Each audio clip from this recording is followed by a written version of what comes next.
Hello and welcome to this video tutorial brought to you by tutvid.com. Today we're going to take a look at creating and editing 3D objects in Photoshop CS4 Extended. You will need Photoshop CS4 Extended to follow along with this tutorial.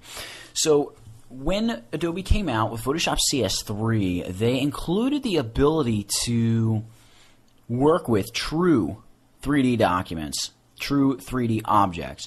And now that they've moved on to CS4, they have also included the ability to actually create simple 3D objects right here within Photoshop. And there's some very cool things you can create and do. Matter of fact, this little cone you see here on or in my document here was created entirely in Photoshop, and everything that you see about it, everything about this was created and edited right here in Photoshop. So we're going to take a look at how to create a shape similar to this and apply these textures to it. And we're going to talk a little bit about the 3D tools and how to use them and what you can use them for and all of that good stuff. So let's get started. The first thing we want to do, well, there are actually two things we want to do before we get started. I'm just going to minimize this big arrow contraption. I don't really like using this at all. You do not need to use this when you are working with 3D objects. I almost never do, like I said. Sometimes I do if I'm just coming in and kind of playing around with rotating and spinning some stuff. But basically, to move it, you just grab this little bar. You can make it bigger or smaller by just dragging that little magnifying glass icon side to side. Or you can just minimize the whole thing by hitting the button to the left of the little bar, and there you go. It just goes up and kind of hides itself out of the way. Because the way I like working with my 3D objects is using the tools down here. So 3D Rotate tool is kind of what I sit on. Now I'm going to shut this layer off. We're going to create a new layer, and we're going to create a brand new 3D object. Go up to the 3D menu, come down to New Shape from Layer, choose Cone, and we get a base 3D shape. You can see with this 3D Rotate tool, I can basically click this guy and just drag around, and I'm, basically spinning him all over the place. Now, before we go any further, I do want to point out we have two sets of 3D tools. We have these tools here on top, which are the ones I'm using, this Rotate, Roll, Pan, Scale tools. We also have these other tools on the bottom. Now, these tools on the bottom work with what's called the camera, and you can just think of the camera as your view of the 3D object. This, you can see this is called, the 3D Orbit tool instead of the 3D Rotate tool, the 3D Roll View, Pan View, Walk View, and Zoom tool, because what these do, they don't actually edit your object. You can see it does look like we're doing the same exact thing as before with this Rotate tool, but we're not. We're rotating the camera's view in relation to the object, not the object's actual rotation. So it's hard to really understand what I'm saying, but that's essentially what it is. So if you want to move or scale a 3D object, you want to use the tool set here on top, not the tool set on the bottom. So we have here the Rotate tool. And by the way, anytime you're working with an object, let me just really mess this object up. I'm going to kind of pull a little side to side here. I'm going to pan it over to here, and I'm going to scale it way out until we can barely see it. Let's say you do all of that and you look at it and you say, you know what, I really don't like that. I want to bring it back to the way it was. Well, all you have to do is hit the little home button. It brings it back to the way the object last was. So there we go. I'm just going to pan it right back to the way I had it before I really started messing it up. So there we go. We have it back sort of like the way I want it. So let's take a look now at how we can start covering this object with some sort of texture, really make it look kind of cool. Let's start our texturing by texturing the bottom of this cone. You can see here I've got bottom material.default texture. Here are my 3D layer. These are both of our textures for this particular object because we really only have two surfaces, the bottom of this and the cone that wraps around the top. So I'm going to double click bottom material default texture, and you can see we get a blank Photoshop document that is opened. Wonderful. What we're going to do is go filter, render clouds. We're just going to throw some clouds in here just for the sake of putting something in there. We're also going to go filter, blur, radial blur, and we'll just throw a nice, pretty heavy spinning radial blur. Amount is 50 there, right in here on this document. There we go. I'm going to hit Command or Control L to increase the contrast, increase the blacks, and increase the whites. There we go. So we've got a nice heavy contrast. I can even give this a color. Command or Control U to open up the Hue Saturation dialog box. I'm going to choose Colorize. And I'm going to maybe darken it a little bit, increase that saturation a bit, and maybe we'll make this And we'll just make it a blue like that. Hit OK. I'm going to Command or Control S to save it. Command or Control W to delete, or to close that document. We haven't deleted the texture. Just closing the document. And check this out. I'm going to grab my rotate tool. I'm just going to spin this guy around and look at what we have on the bottom. We have that texture. If I can get this to rotate, there we go. We have that texture that we just created. Now it does appear pretty dark. We're going to take a look at editing some of the 3D lighting options a little later. I'm going to hit the home button to bring this guy back and just sort of rotate him around, roughly the way I had him before.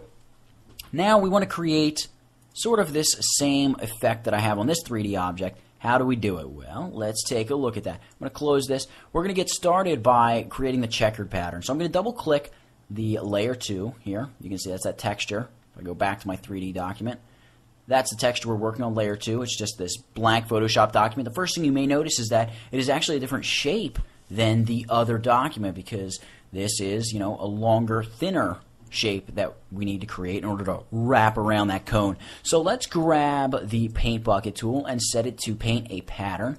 I'm going to open up my patterns, and we're looking for a default Adobe pattern. I believe it is in patterns, just regular old patterns. So what I've done here is just selected the patterns thumbnail. We're coming over here and choosing this little flyout menu. I'm going to choose patterns. I'm going to hit OK. And yes, here's the little checkered pattern that I used. I'm just going to dump that right into there. Now I'm going to save this, Command or Control S, and then Command or Control W to close that document, excuse me. And you can see we sort of have this strange looking pattern which we have applied. I'm going to rotate the camera here so I can get a decent look at what's happening. You can see we have this, it just sort of, overlays over the cone without really wrapping around it. I want it to wrap more around it. So I'm going to double click on that layer 2. And to really make this circular, we're going to go Filter, Distort, Polar Coordinates. And there we go. I'm going to hit OK. And you can see what we've done. It really looks kind of crazy. But this center circular area is the area we're really going to be using. So I'm going to save this, and I'm going to hit Command or Control W to close it. And now back in our other document, you can see that our 3D object has updated, and we now have a much cooler effect on our cone. Let's go about adding those red stripes. So I'm going to double click on layer 2 again. This is that layer 2 texture. And what I want to do is grab my gradient tool. I want to choose this gradient right here. It's the striped and transparent gradient. And I'm going to set my foreground color. It's actually the foreground color it's going to use. And I'm going to choose not a bright red, just sort of one of these reds that's hovering around the brightest reds. I'm going to hit OK. And I'm going to, oh, by the way, yes, this is an important one, set it to a radial gradient.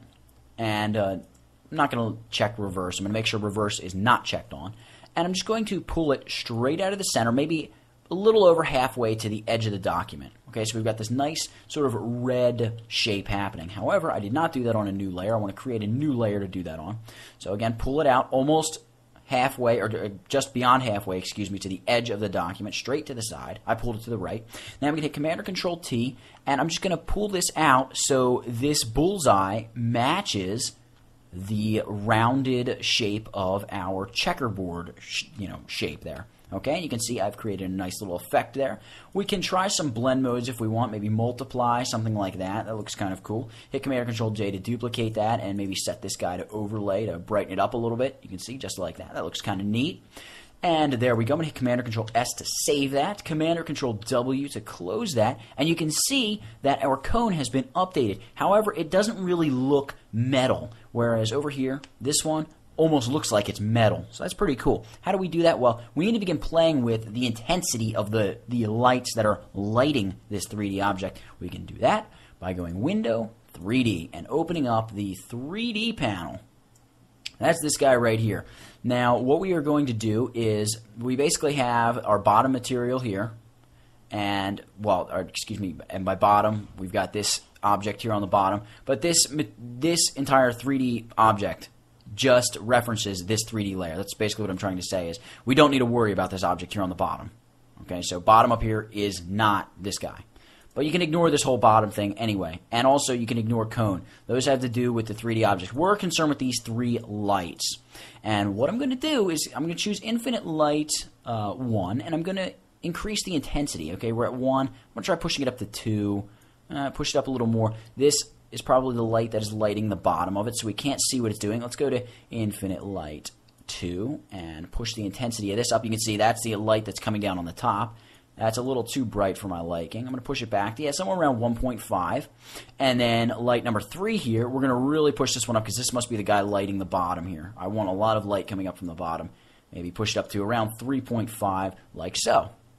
Now, what I'm going to do, just out of curiosity, I'm going to rotate this object, or excuse me, I'm going to rotate my view. I don't want to rotate the object at this point now that we're getting the lights all set up. Yeah, you can see that we've really lightened up the bottom. So light number 1 here must be this light on the bottom. There you go. It is the light on the bottom. So we're going to really, push it out of this world. Not quite that badly, but more like that. There we go. I'm going to rotate my view back around so I can get a look or get a glance at the front of my object that I've just created. And there we go. That's really all I need to do in the 3D panel. And there we have it. We've just created a 3D cone. Now, working with 3D objects in Photoshop is going to take a little getting used to, and there's just a lot of stuff. There's all these different views and just so many things that I couldn't cover in one little short video tutorial, and all kinds of things, maybe some things that I've even done that you're scratching your head thinking, what did he just do?